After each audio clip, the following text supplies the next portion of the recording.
পরেছো তুমি? একটা মা ড্রেস পরেছি। মা ড্রেস পরেছো? হ্যাঁ। বাহ, তোমাকে তো খুব সুন্দর লাগছে। তোমার সারাদিন মা আর বাবার ড্রেস পরতে ইচ্ছা করে? এত তাই? তোমার ড্রেস তোমার ভালো লাগে না?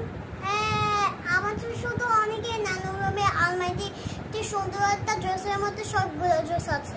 তাই? এখন আর সেই ড্রেসগুলো ভালো লাগে না, তাই মা আর বাবার ড্রেস পরো সারাদিন?